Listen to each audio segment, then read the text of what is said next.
Thanks, Brittany, for that wonderful introduction. I really appreciate it. I just want to start by thanking you and College Greenlight for providing this platform today for us to talk about a really important topic in higher education. Hopefully the information myself and our students share today help the counselors in your work and you find it beneficial and helpful.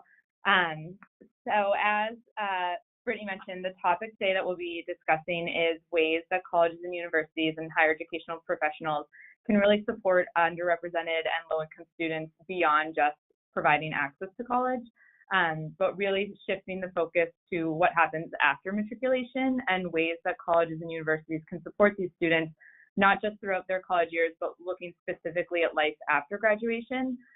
Given some research and some data that we'll cover about the landscape of the U.S. workforce today, these inequities are still existing and persisting despite advancements in bachelor degree attainment. And so we wanted to take stock as to how the scope of the issue, some potential causes as to why these inequities continue to persist, and then transition to ways that colleges, specifically like Northeastern, with cooperative education models can help support students by allowing them to build social capital during their undergraduate years that could be leveraged for employment opportunities after graduation. So as Brittany said, my name is Caitlin. I work as an admissions officer here at Northeastern. I started at the school in 2014 as an admissions officer, but prior to my time in admissions, worked as an academic advisor with current students at the school majoring in the health sciences. Through this experience, I was fortunate enough to work with students from a lot of different backgrounds and unfortunately witnessed firsthand how sort of challenges that were present before they started college didn't go away after matriculation. They still impacted them in a lot of ways. And so this topic is particularly of interest for mine, that for colleges to continue to focus supporting students throughout their time and after graduation as well. As Brittany mentioned, I've worked as a virtual advisor through Scholar Match, and so shout out to that program as well, and utilize resources on College Greenlight a lot for advising, and so happy to be able to support the organization in this capacity. But luckily for everyone listening today, it's not just me yapping away up here. I'm joined by two awesome current students that are going to share their experiences and shed a lot more detail and light on the co-op experience at Northeastern through their personal stories. And so if you both just want to say hello, where you're from, and then maybe a few things that you're involved in on campus. So Juliana. Hi everyone, I'm Juliana. I am currently a fourth year. I'm majoring in behavioral neuroscience, and my hometown is Bethesda, Maryland, so not too far away. I'm also involved with the Latin American Student Organization here on campus, and I'm also a tour guide. Awesome, thank you. Hello everyone, my name is Ralph. I'm a fifth year economics major, and I'm originally from Liberia, but I came to the States in 2004, and I currently live in Dorchester. I am involved here with Alpha Phi Alpha Fraternity Incorporated, and I'm also a volunteer for Scores America, where I coach youth soccer. Awesome. Thanks, guys, and we'll be hearing more from them in a little bit. So wanting to dive into the current landscape of the U.S. workforce today and highlight really the scope of a lot of inequities that we're seeing. So when looking at the U.S. Bureau of Labor Statistics 2017 annual report, very illuminating in terms of the makeup of the overall workforce along race and socioeconomic lines, and looking at sort of gaps and disparities that exist, not just in employment rates, but then specifically in occupation type and average median earnings as well.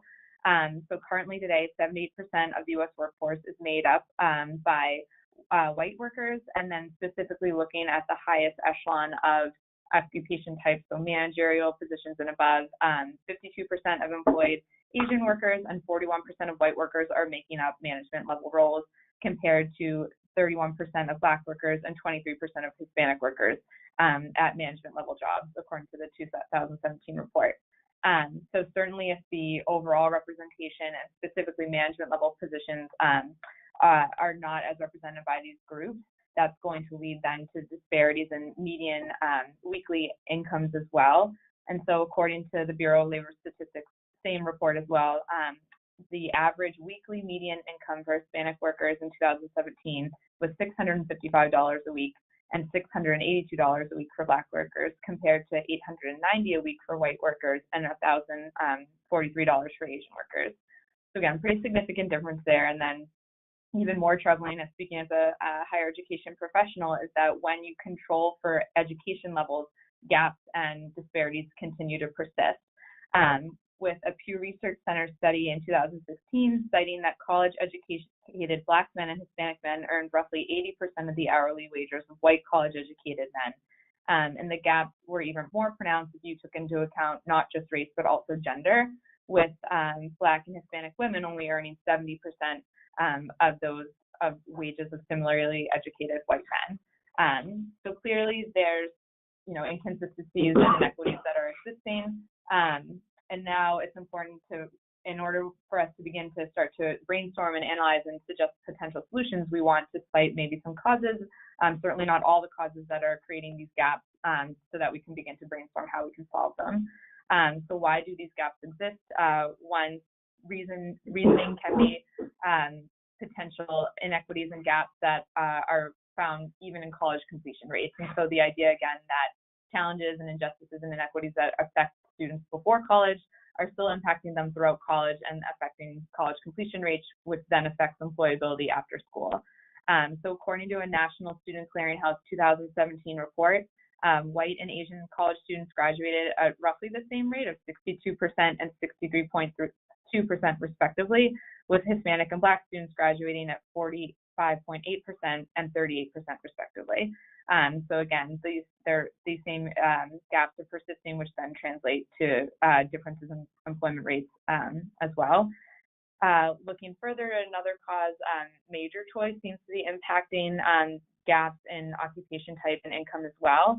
According to a 2016 Center of Education and Workforce at Georgetown University report, there was an overrepresentation of African American students majoring in humanities, education, and social justice, and social work majors that would lead to service-oriented jobs, and a very small percentage majoring in STEM majors or business that would lead to higher paying jobs. And so major choices playing into it, and then certainly the reality of discrimination that is happening in workforce as well, which is impacting not just the job search hiring process, but then opportunities for promotion and advancement on the job.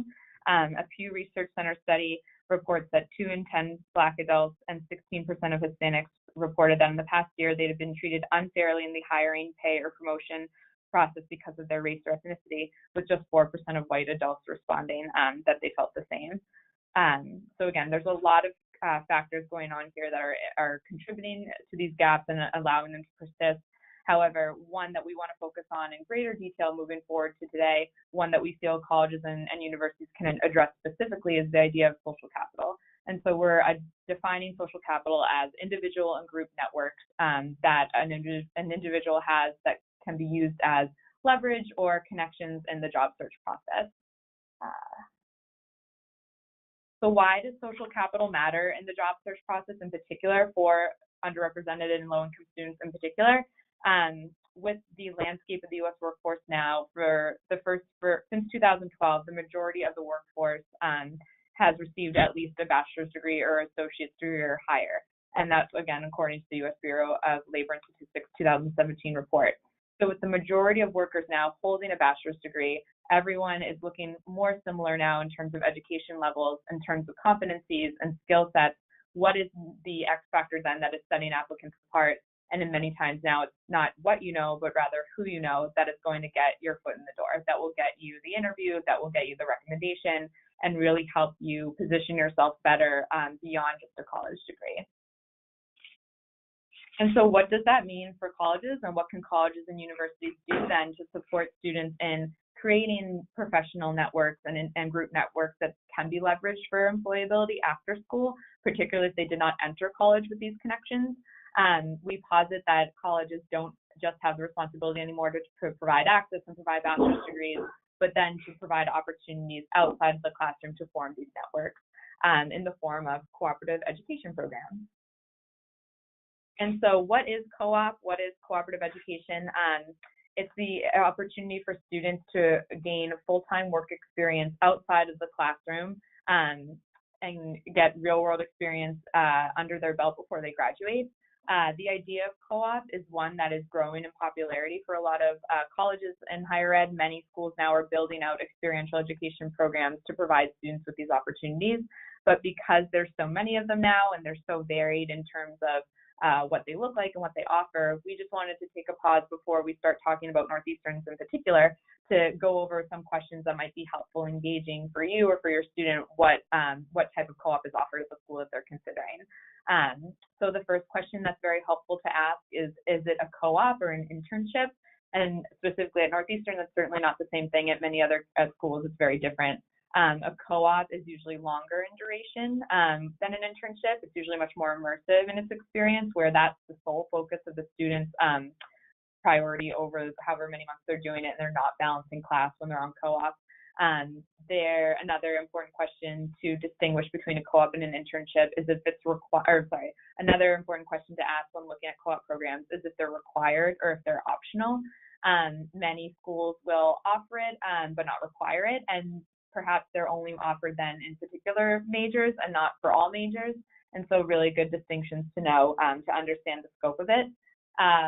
Furthermore, if they're paid or unpaid, again, they can really run the gamut. And so it's helpful to know if you'll be receiving an income during these co-op experiences or if students will have to fund them themselves.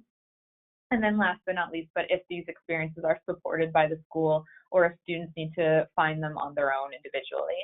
Again, that'll really change the experience and the likelihood of obtaining a co-op as an undergrad student. Also important questions to consider that will relate to the outcomes of a co-op experience.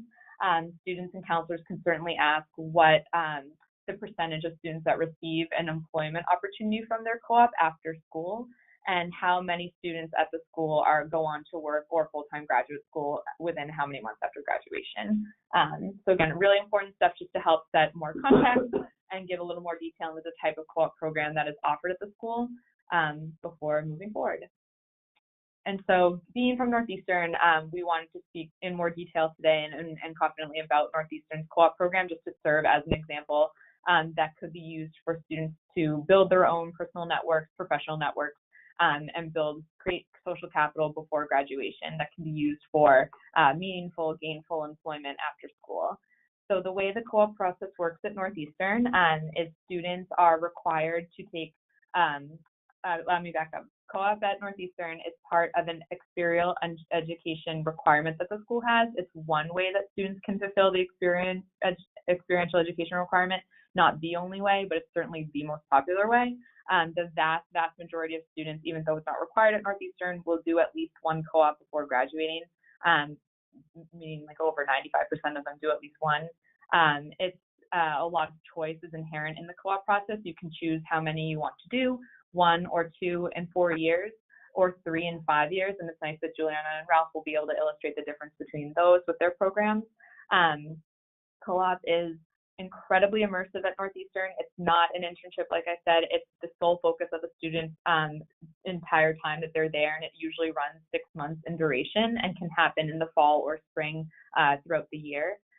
These experiences are fully supported by the school, and so you are required to take a co-op class before you start your first co-op that's taught by a dedicated co-op advisor that will be a resource for you throughout the entire process.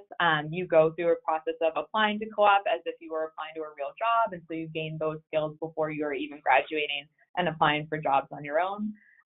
It's very immersive and ingrained in the curriculum, and so you're learning skills on co-op that you're bringing back into your courses, and it's creating a lot of enriched discussions and connections to the material that you're working on in school. You learn, obviously, critical thinking skills when you're on these co-ops as well, but at the end of the day, they really are the best indication of what it would be like to work in certain fields and certain industries, and so you can test drive different cities, different companies before graduating.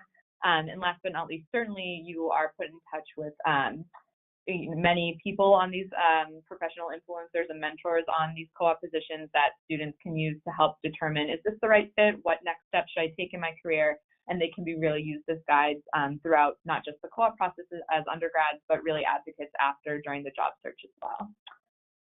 So many things to cover about co-op, but again, fortunately enough for everyone, it's not just me talking today.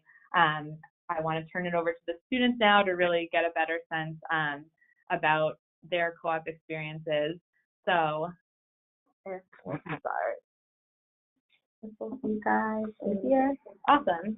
All right, so Juliana and Ralph, if you wouldn't mind, Juliana, feel free to start, just kind of going over what your experience was like in the co-op class that you took. What skills did you learn? Did they go over? How did you leverage what you learned in that class throughout the co-op search process, and anything you would plan to use as you graduate and go on in the job search process? Yeah, sure. So specifically during that co-op class, we particularly work in building our resume and kind of learning how to present ourselves in an interview, what to wear, what not to wear, and how to kind of guide a conversation with an interviewer and a potential employer about maybe bringing up certain experiences that specifically I've done either in high school or earlier in my college career that I kind of want to highlight as an applicant. So during that class, we kind of workshopped how to kind of go about that and carry a conversation in that direction, which I think is very helpful because in the future with other potential interviews for grad school or just like attaining a job after graduation, I feel like I'm pretty confident in being able to kind of guide a conversation that kind of highlights my strengths. Mm-hmm. Awesome. And then Ralph, any additional lessons or skills that you took away from that co-op class?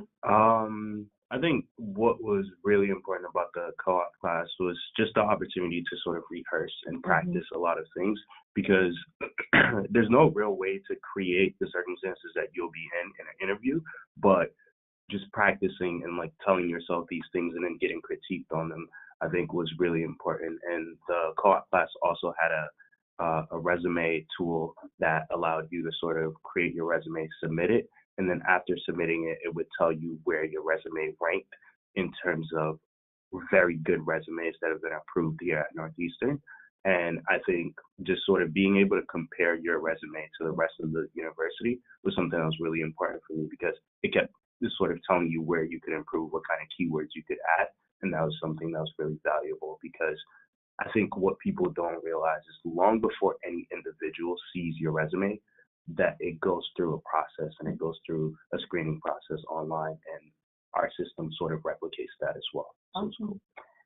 One thing about the class that kind of relates to the idea that all majors at Northeastern can pursue co-op is sort of access to our co-op database of over sort of 3,500 employers now. Just sort of noting that process and the flexibility of pursuing a co-op either in your major, or it allows you to test drive other areas. Yeah. So within that database, you can essentially just look at all the jobs that have that employers want a co-op student to fulfill. So they've confirmed that a student that they want to request a student to be employed by Northeastern, as Northeastern student to be employed. So you can go like across colleges, can be like very focused. Like I'm neuroscience, so I'm interested in sciences and laboratories. So that was kind of my focus. But I was also, if I wanted to, I could pursue business or corporate co-ops or even social work co-ops as well. So transitioning then to your own path with co-op, how did you both decide how many co-ops you wanted to do? Was that something you knew before Northeastern, or a choice that you made while you were here? And then what did you do on your co-ops, and kind of highlight experiences that you gained from them?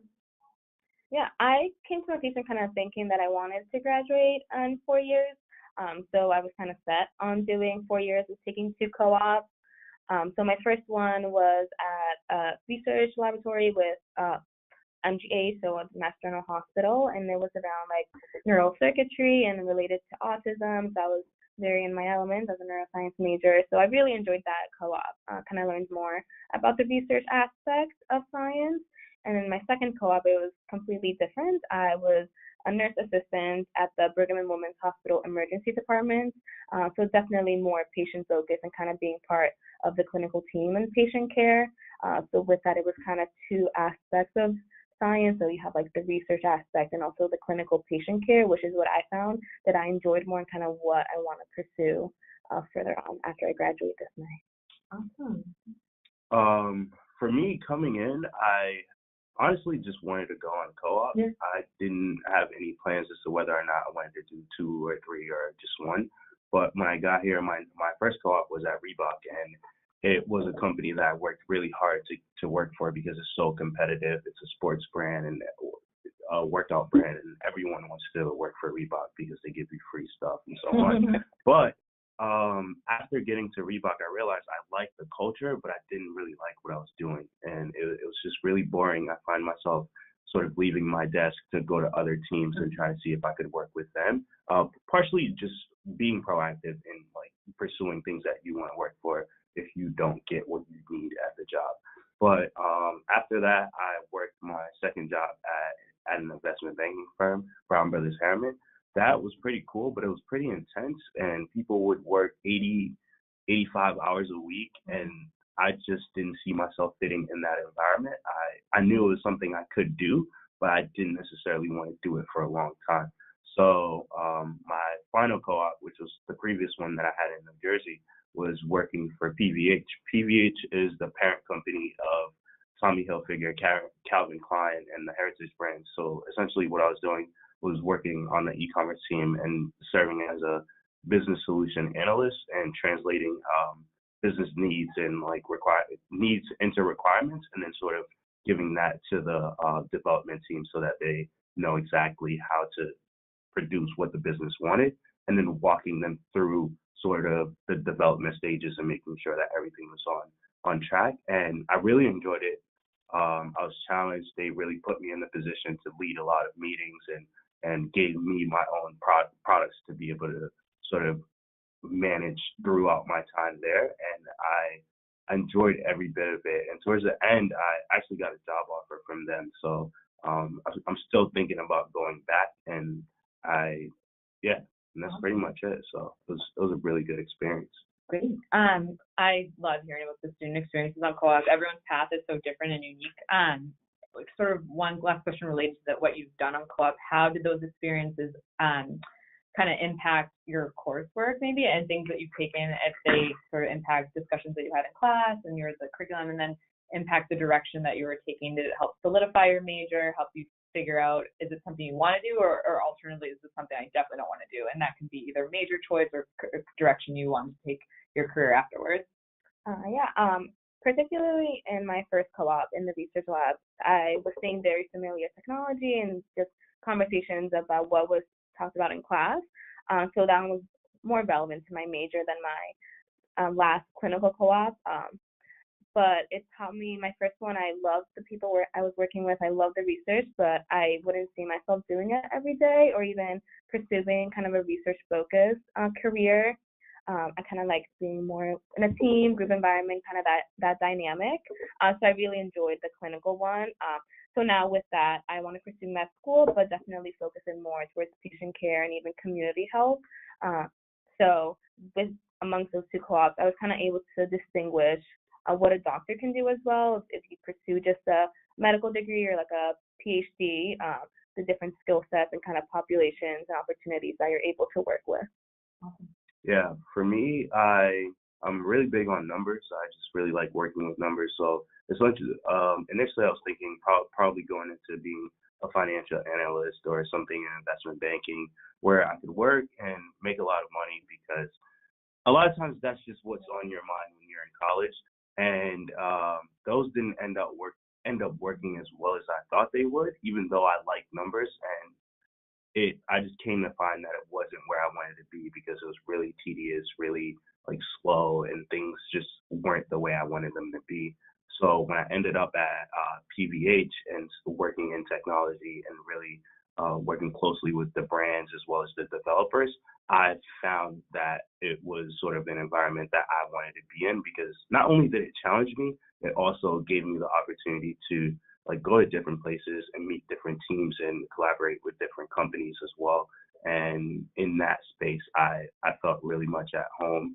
And to take something that I learned from the co-op class, just the aspect of like networking and doing so authentically, was something that's really important. And even now, I still have sort of connections with people at PVH, and I'm constantly talking back and forth and texting my former boss and just letting him know that things are going well with me, and I possibly plan on going back to PVH. Awesome. Yeah.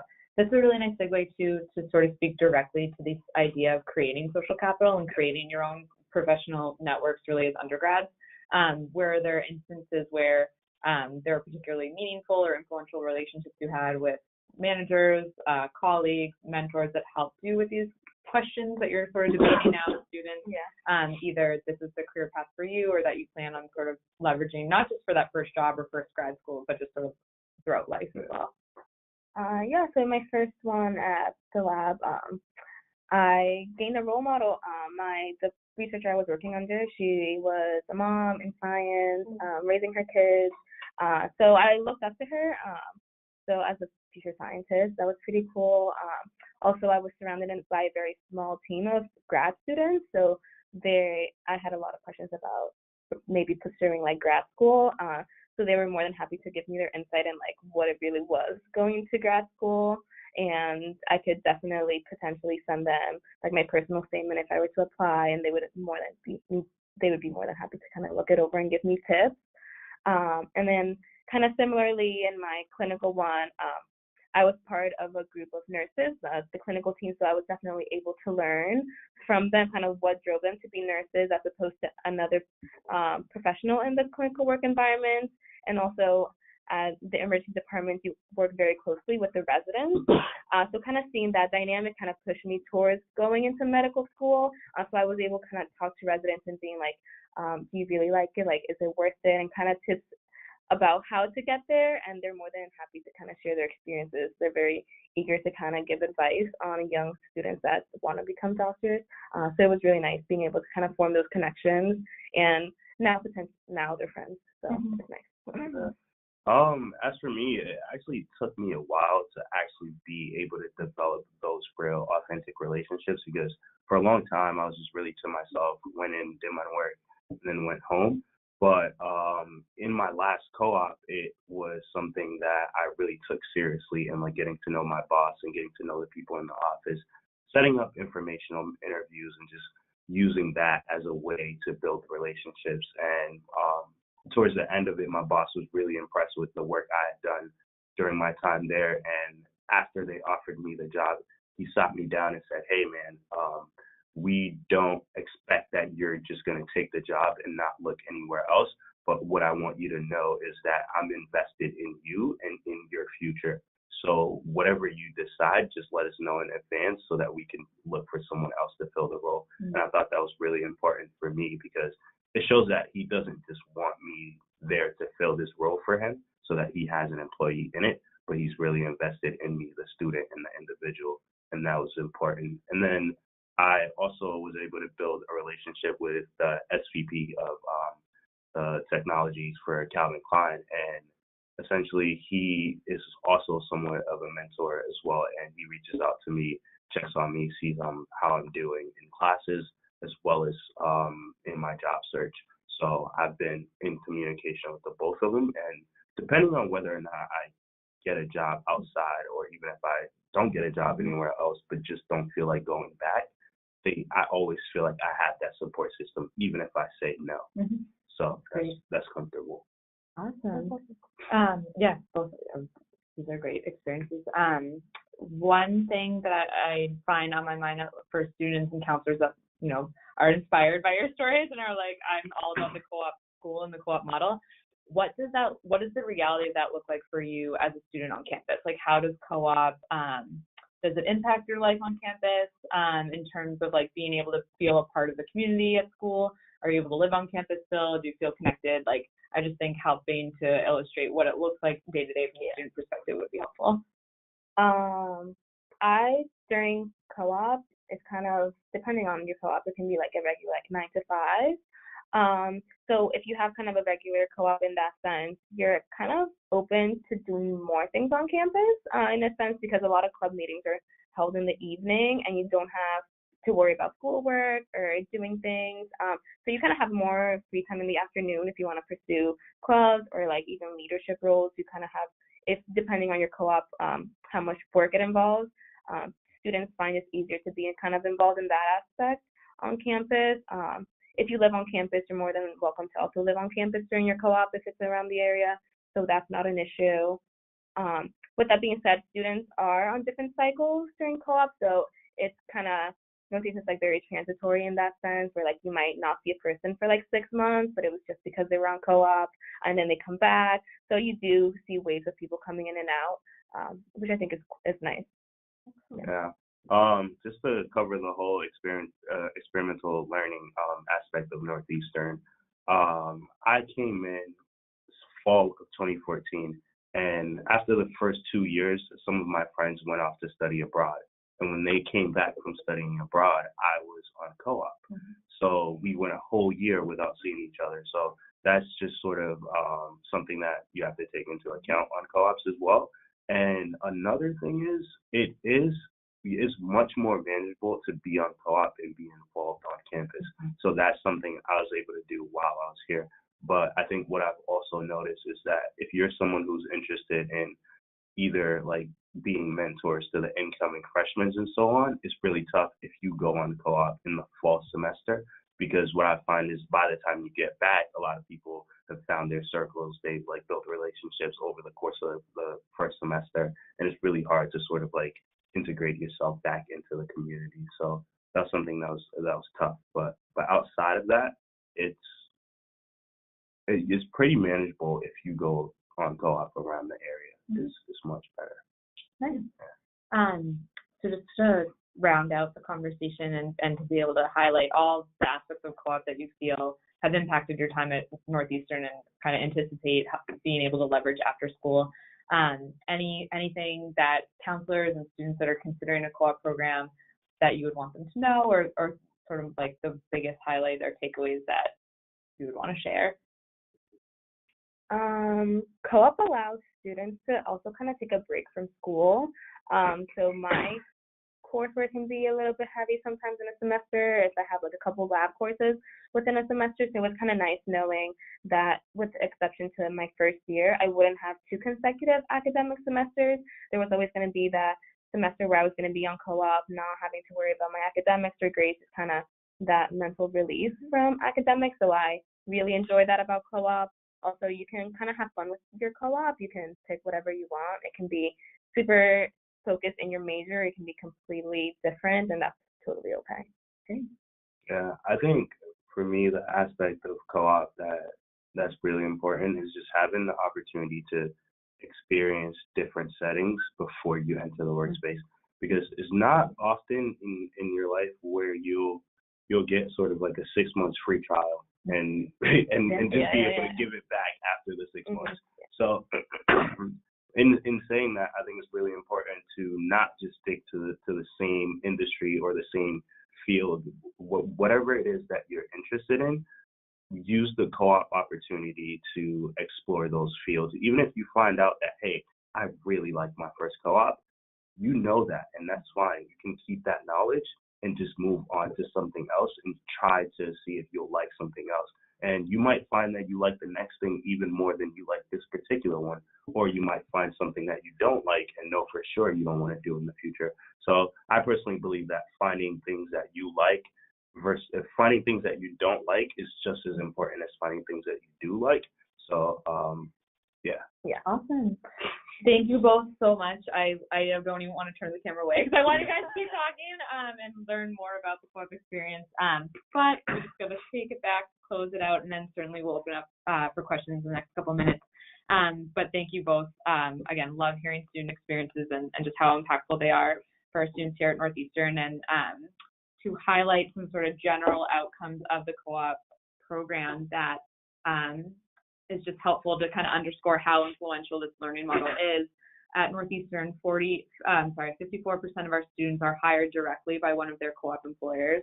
92% of students are employed or go on to full-time graduate school within 9 months of graduation, and 87% of those that are working in the field that they majored in, or a field of interest to them. So Caitlin, I'm sorry to interrupt, but I'm going to have you try to switch back onto your webcam, your screen share, so we can see your slides. Well, that's your webcam. Okay. Perfect. All right. Sorry about that, everyone. Thanks, Brittany. So again, as you can see, in terms of kind of harking back to the issues at hand, to inequities we're seeing in the workforce today, these programs, again, you're seeing the outcome of it. Students are employed, and sort of more importantly, they're gainfully employed, and they're working in fields that relate to what they just studied in school and poured all that time and energy into. So, it's seeing the results in that way. And to give just a scope of co-op, and again, how influential it is at Northeastern in particular, this past year, there was over 11,000 students on co-op across 46 states and in 72 countries. And so again, the idea of being able to test drive different jobs, you can also test drive different cities and different markets. And so that sense of not just having an employment opportunity after school, but that sense of confidence and knowing what it is you want and what it is you like and what it is you don't like. And of course, again, the idea of social capital, having influential key influencers in these industries in your corner can be life-changing in many ways and help to address some of these disparities we're seeing after school.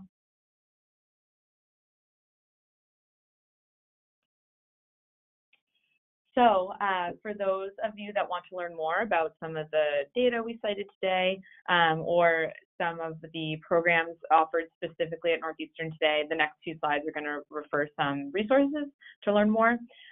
So in particular, to learn more about co-op at Northeastern, or our experiential learning model beyond co-op, including research and global studies and service learning, ways students in the classroom learn outside the classroom here at Northeastern, please feel free to visit our website there. Also want to mention for students in high schools, of course, that are tuning in today, that have a few years before they would find themselves on a college campus, we have the opportunity over the summer now to test drive an experiential learning model and make sure it's a good fit for you through our pre-college programs over the summer. They run throughout the summer across different academic areas of interest, but all of them provide an opportunity for out-of-class learning as well. Those applications for our summer pre-college programs are live now, and there's scholarships provided as well to cover the cost of attending. If you have specific questions for me and just want to talk more, I'm always happy to chat, and I can be reached through my email right there.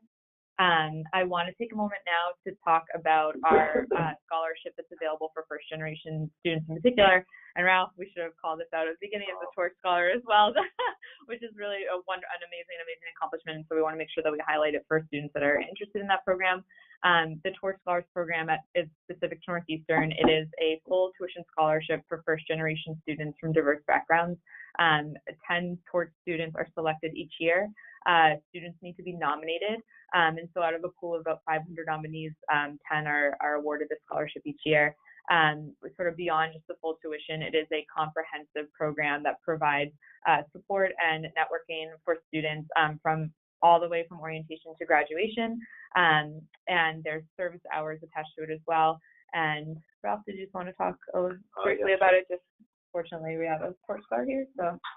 Yeah, so Torch is basically a scholarship for the entire United States and its territories, where students can be nominated by either an advisor, a teacher, or someone that faculty at their school or a community organizations. And essentially, after your application is submitted, what happens is that 50 people are invited to interview, and then out of the 50, 10 people are chosen. And you get a full scholarship, books are paid for, and housing's paid for. It's basically, you just have to show up and go to class and do other things. Yeah. Awesome. So pretty much it. Great. And to learn more about it and to be a nominator and fill out the nominator form for students that might be a good fit for it, that link is right there on the slide. And then here are the research resources that were used to cite some of the landscape of the workforce today. And now we just want to pause and be able to open it up for questions over the next 10 minutes or so. All right, team. So the first question that we have comes from Charity. How do co-ops fit in to a student graduating on time? How many can they do and still graduate in 4 years? Awesome. So speaking as a former advisor, you can complete 1 or 2 6-month co-ops and still graduate in 4 years. And that is for even students like Juliana, who are doing pre-med, any major that applies to. So students have the choice here at Northeastern to decide how many co-ops they want to do, but we see a pretty even split now of students graduating in 4 years versus 5 years. So it is feasible. You can do 1 or 2 and still graduate in 4 years. Perfect. A question from Carla. I work for a nonprofit that develops youth in Berkeley, California. What types of skills did you wish you had developed in high school? To be successful in a cooperative learning model, or just in general for college? Let's go for cooperative experience. Sure. And I think this is a question geared towards the students. Yep, definitely.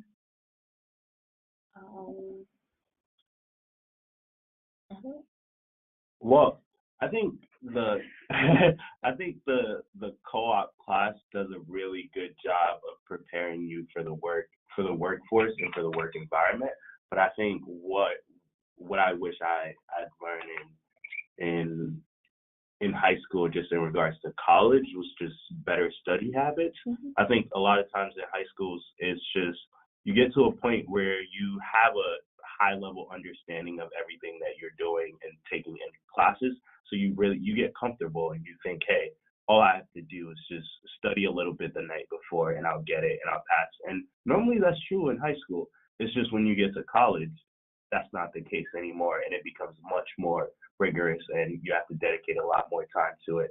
And if you haven't developed those study habits earlier on, it's very hard to develop them now. And then also learning how you learn that is also really important, because some people think it's all sides fit one thing, and that's not the case at all, because I know that I learn very differently from the people that I hang out with and the people that are my friends. So I have to study in a way that's going to help me learn and retain information. And I think exactly like you said, the beauty of speaking to preparing high school students for a co-op program, at least for Northeastern, the beauty of it is like you can come in without any full-time work experience or without any experience with experiential learning, and the course and the advisors really prepare you for those experiences as well. All right. Joyce has a question. Does financial aid follow you for 5 years if you do 3 co-ops? Can you study abroad and do a co-op?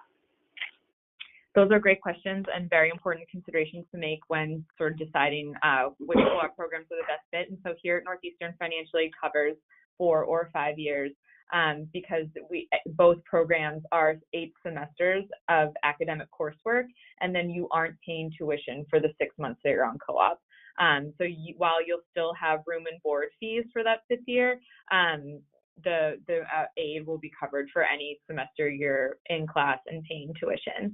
And then in terms of the study abroad piece, that if you work with advisors to create sort of customized, individualized curriculum plans that allow students to fulfill all their goals. And we have many, many students that do traditional semester abroad and multiple co-ops as well. It's all just about working with the advisor that's there with you the whole time to create the space in your curriculum to fulfill those goals.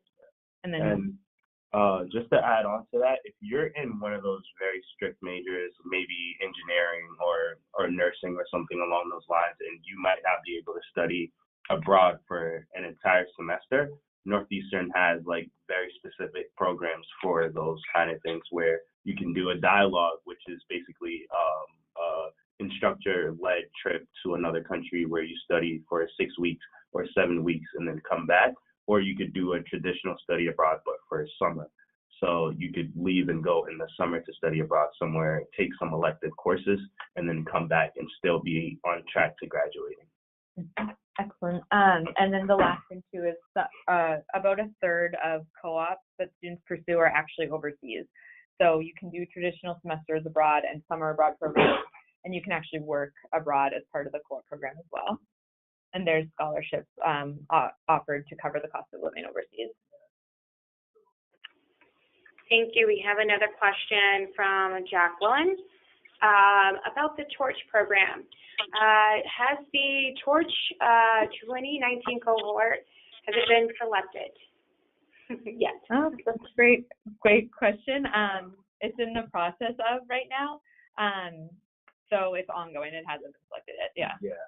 So for the 2019 cohort, it's the deadline for applying for it is already passed. So right now we're still working on selecting the finalists who will come to interview day. I think that actually Friday. Yeah, that interview day is Friday. So essentially we now have the 50 people that will come to interview, but there's no ongoing application process. And the application starts in September. It opens in September and it doesn't close until early January. So if you know someone, maybe you, the individual, might not be able to do it this year, but if you know someone that's graduating next year, you could recommend that to them and just let them know the timeline. Awesome. Yep. And our next question is from Penny. Should a student work with a prestigious company even though the practices are not in line with your core values? That's a good question. Yeah, that is a good question. Definitely like an ethical dilemma. And I think it really speaks to the student's sort of comfort level and individual goals as well. I will say Northeastern heavily vets their co-op employers to make sure that the experiences are in line with what is most beneficial for students, so that they truly get insight into what it would be like to work in that field, to work for that company, that there's an evaluation process by the student and by the employer at the end of the co-op to make sure that everyone's expectations are met. So sort of not speaking directly towards if there's issues with the company overall and sort of their like ethics and business practices, but if the student just like had a good experience or not, that will be cited. But the reality of it is there's so many co-op employers now that we have. As I said, there's around 3,500. So if the student is not comfortable with how the company conducts business or anything, there'll be many other co-ops that they'll be able to pursue that will be more in line with those values. Yeah. Perfect. And next question from Orion about social capital. Can you provide any reading materials, recommendations, resources that you recommend to help students learn more about social capital and the importance of how to create it? I would say kind of starting with those research centers that kind of were listed in the presentation is a good place to start. I know there are a lot of professors in colleges now that are focusing their research on social capital and how impactful it is in the workforce to move the needle when so many more applicants are now graduating with similar degrees and competencies. But I can certainly I don't know if there's an ability to follow up to provide more, but I think the resources in the presentation would be just a good place to start. Yeah. If I can. Yeah, of course. I think number one is like finding out what kind of professional space you want to be in the future. And once you find that out, there's a lot of different like discussions or panels that are hosted. Just recently there was a conference at Harvard for African entrepreneurs and so on. So just looking for those different discussions or panels or conferences that are being held and attending those just as a participant to possibly meet people that you could network with and possibly be able to work with in the future is really important. And I find that in college environments specifically, if you look closely, there's a lot of those events that are going on, and you don't have to you don't have to be in college to be able to attend those events. So go there, meet the people that you're interested in, and just be genuine in your approach. That was a good answer. And the next question is, my students may not go to Northwestern. Are there a list of cooperative colleges that you recommend I pass along to my students? Definitely, yeah. So while we are certainly not the only school that has co-op. There's many, many other universities, and it's actually a very popular emerging field for colleges and universities, experiential education programs in general, to be able to supplement students' traditional academic learning in that way. While I don't, this publication is problematic in other ways, but U.S. News and World Report has a very comprehensive list of all colleges that offer some form of experiential learning. So whether it's co-op, whether it's internships, they have a running list of programs that have that. And so that would be sort of a general first start, where you can sort of look at all the schools that have some form of experiential learning. And again, I think Sorry, go ahead, Caitlin. Oh, no, just saying that using those kind of guiding questions about what their co-op programs look like is really important, because co-op is not a one-size-fits-all program. Every school handles it very differently, so it's really important to get a sense of what it is like at every different school. Thank you. And we are going to have our last question, and that is for our students. As a student, what one piece of advice would you give to a student who is looking into applying for a cooperative experience, and how they should measure one school from the next?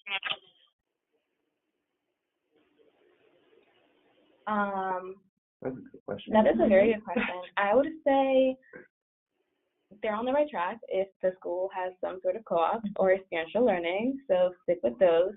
I would say kind of the whole support system kind of behind co-op. So here in Northeastern, that's kind of, it is an established program. It's kind of our main thing here in Northeastern. So we do have a whole department devoted, whole department and advisors devoted for creating these connections among students and employers, and also not only like locally or domestically, but also we do have a whole like international office for like global co-ops. So just knowing that like Northeastern had that whole department and database that students could look through for employers, but also just having an advisor solely devoted for finding your co-op and like working with you to making sure that the co-op that you applied for and hopefully got was the one that better suited you at that time for like the goals that you wanted specifically. So that's kind of a reason that specifically I chose Northeastern, because you can essentially do internships which aren't the same thing, but kind of get to that point. And with what Caitlin has said, that co-op is emerging in a lot of university environments, but just the fact that Northeastern kind of has that database. So just kind of seeing the support that the student can get while searching for a co-op, but also like throughout it, just seeing if it can be supported or if it's solely going to be student driven.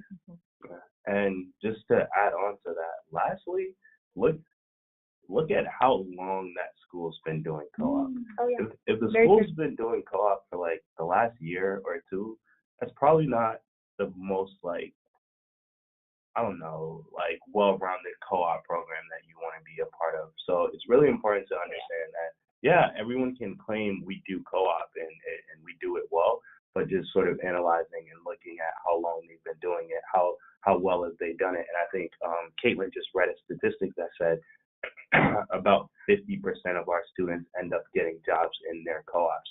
So looking for information like that that's like directly linked to the outcomes of the co-ops is really important, so you understand, hey, if I do this, I might have a 50-50 chance of getting a job outside of school.